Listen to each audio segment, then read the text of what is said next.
Olá, essa é a quarta aula do capítulo Cinética Química. E aqui nós vamos falar sobre a lei de velocidade, que traduz a relação entre as concentrações dos reagentes e a velocidade de uma reação.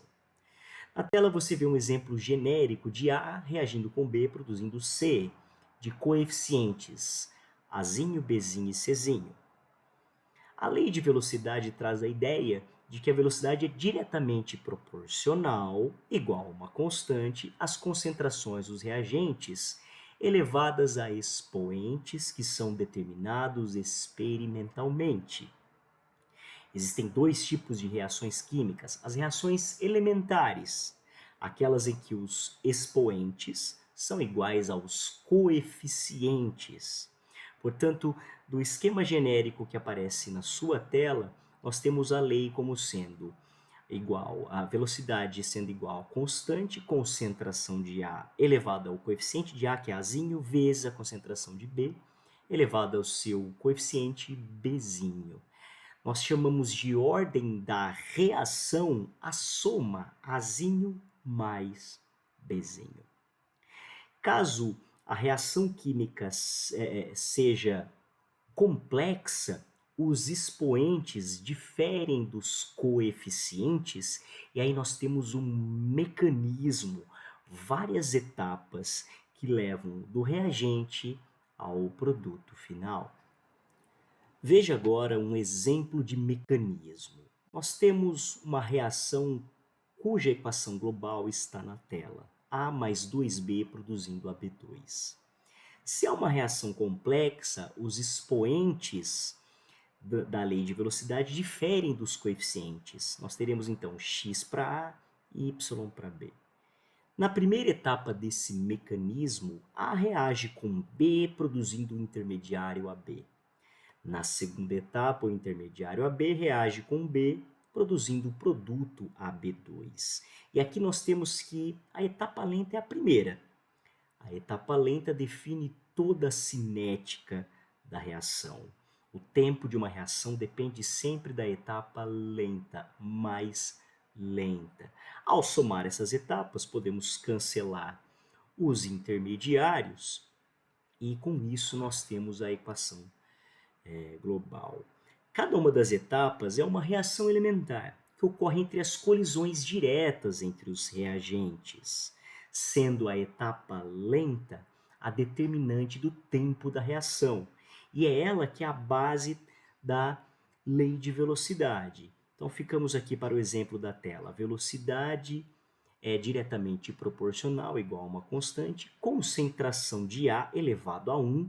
1 é o coeficiente do A da etapa lenta, vezes o B elevado a 1, coeficiente do B da etapa lenta, sendo então essa uma reação de segunda ordem. Vejamos agora como é feita a determinação experimental de uma lei de velocidade. Na tela você vê uma reação genérica, 2A mais 3B produzindo 2C. Se fosse uma reação elementar, nós teríamos os expoentes iguais aos coeficientes. Porém, para reações que são complexas, nós temos que encontrar as ordens com base em resultados experimentais, em tabelas como você vê na tela. Comparando a primeira e a segunda experiência, a concentração de B é mantida constante e a concentração de A foi dobrada, fazendo com que a velocidade da reação também acabasse sendo dobrada. Isso significa que a concentração de A está elevada a 1. Comparando o experimento 2 e o experimento 3, a concentração de A agora é mantida constante e a concentração de B ela é dobrada, fazendo com que a velocidade quadruplicasse. Ao dobrar a concentração de um reagente e impactar no quádruplo da velocidade, esse reagente está elevado ao quadrado. Portanto, esse método comparativo, analisando diferentes experimentos, permite concluir que a lei de velocidade dessa reação complexa, V é igual a K, constante, afetada pela temperatura, concentração de A elevado a 1, concentração de B elevado ao quadrado. primeira ordem em relação a A e segunda ordem em relação a B. E para finalizar, é possível fazer a determinação experimental usando o método algébrico. Nele nós fazemos o quociente entre as expressões das leis de velocidade, onde é possível cancelar os fatores em comum, a constante e aquelas concentrações que são mantidas constantes. E a partir do desenvolvimento, então, algébrico, chega-se o valor das ordens daquelas substâncias que foram alteradas entre dois experimentos.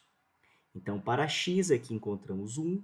Já no caso do y, comparando o segundo com o terceiro experimento, nós teremos aqui agora, cancelando a concentração de A, que é mantida constante, cancelando a constante, e chegando ao valor y, sendo igual a 2. Ou seja, a concentração de B está elevada ao quadrado. Veja, você pode usar o método algébrico ou o método comparativo. Os dois são igualmente válidos.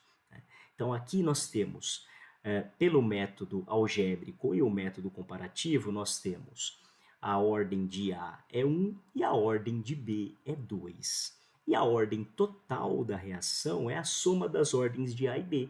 A ordem total da reação é 3, para o exemplo genérico apresentado.